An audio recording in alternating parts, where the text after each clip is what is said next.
Assalamualaikum warahmatullahi wabarakatuh. Kita masuk pada bab etika bisnis pada halaman 104. Jason menyebutkan bahwa etika bisnis lebih dari sekedar hal yang menjauhkan Anda dari masuk penjara. Artinya harus jujur. Hidup yang benar secara etis akan membuat hidup terasa lebih sempurna, memungkinkan Anda untuk meninggalkan sebuah warisan yang bisa dibanggakan.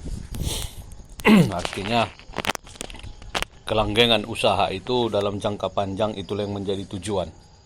Karena membuka suatu usaha bisnis itu bukanlah semudah membalik tangan. Ketika dia sudah berhasil, Anda harus mempertahankannya dengan susah payah, tetapi untuk meruntuhkan itu bisa dalam satu sekejap, dalam suatu keputusan yang salah. Inilah yang harus kita pertimbangkan dalam etika bisnis ini. Satu contoh, dia mengungkapkan dalam tes pengungkapan, jika kita ragu terhadap sesuatu, tanyalah diri kita sendiri, apakah saya akan baik-baik saja jika keputusan ini berakhir dengan masuk televisi jam 17 sore nanti. Kita disuruh bertanya, apakah dengan kita putuskan itu kita masuk TV dengan berita yang sensasional atau merugikan, apakah selesai masalahnya? Itu yang harus kita pikirkan. Jika tidak, jangan kita lakukan. Kemudian Jason juga menyebutkan di sini yang harus dikendalikan itu adalah emosi. Kerap emosi ini membuat kita berpikir pendek, terlalu cepat mengambil keputusan yang merugikan kita. Jadi kita harus kembali kepada apa yang menjadi tujuan jangka panjang kita, agar bisa emosi ini teredam. Namun di sini kita mencari bahan yang lebih mengena. Dalam sebuah Google, etika bisnis adalah seperangkat prinsip nilai moral yang menjadi pedoman perilaku keputusan dalam dunia bisnis. Prinsip-prinsip ini mencakup kejujuran. Kejujuran adalah berdasarkan fakta, situasi, dan kondisi yang sebenarnya, menghindari manipulasi ataupun pembohongan terhadap produk kita, ataupun dalam negosiasi, ataupun dalam menginformasikan tentang jenis-jenis produksi dan kapasitasnya. Kemudian ada integritas, mempertahankan prinsip-prinsip moral dalam semua tindakan bisnis, termasuk dengan interaksi dengan karyawan, pelanggan, dan pesaing. Kemudian ada keadilan, memperlakukan semua pihak dengan adil tanpa diskriminasi, memastikan kesetaraan, kesempatan, dan perlindungan hak-hak karyawan, pelanggan, pemasok, supplier barang, dan sebagainya. Transparansi, menyajikan informasi yang jelas dan akurat, memungkinkan semua pihak untuk memahami operasi bisnis dan membuat keputusan yang tepat. Kemudian tanggung jawab, mengakui dan menerima konsekuensi dari tindakan keputusan, termasuk dampak sosial, lingkungan, dan ekonomi. Apa guna etika bisnis ini? Pertama, membangun kepercayaan. Yang kedua, membangun reputasi. Yang ketiga, meningkatkan kinerja bisnis. Yang keempat, mengurangi resiko.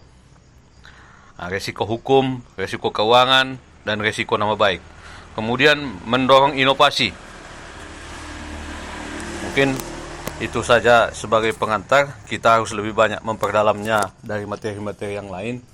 Tetapi etika bisnis ini adalah faktor-faktor yang subjektif, yang non-teknis, yang harus dipertimbangkan oleh pemilik perusahaan, karena berjalannya perusahaan itu sangat banyak dipengaruhi oleh faktor-faktor non-teknis.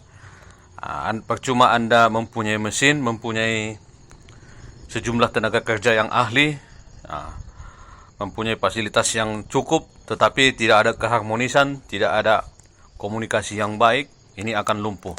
Demikian sementara. Assalamualaikum warahmatullahi wabarakatuh. Kita lanjut di halaman 106. Bagaimana mengambil keputusan ketika Anda lagi ragu. Satu, berhenti untuk mempermasalahkannya dan mulailah berpikir. Jangan bereaksi, diam sejenak, dan mulailah berpikir. Yang kedua, kumpulkan fakta. Fakta dan informasi adalah hal yang sangat penting.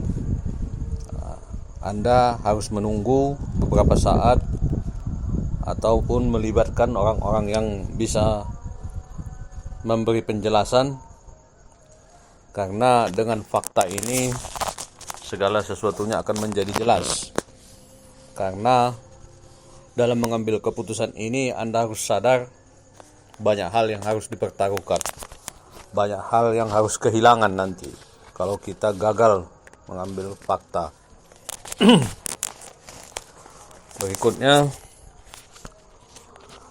kita dapat bertukar pikiran sebagai alternatif pendapat dari orang lain. Luangkan waktu kita mencari orang yang lebih ahli mengenai permasalahan itu, ataupun meminta pendapat kepada teman-teman sejawat yang satu bisnis dengan kita. Tentu ini akan sangat banyak membantu. Yang keempat, dalam mengambil keputusan ini harus sudah betul-betul matang dengan pertimbangan yang kuat dari fakta, masukan-masukan dari pihak yang lain, dan kita berpikir secara logis, analitis, sehingga apa yang kita putuskan itu tidak membawa kerugian bagi perusahaan. Demikian sebagai penjelasannya. Terima kasih. Assalamualaikum warahmatullahi wabarakatuh.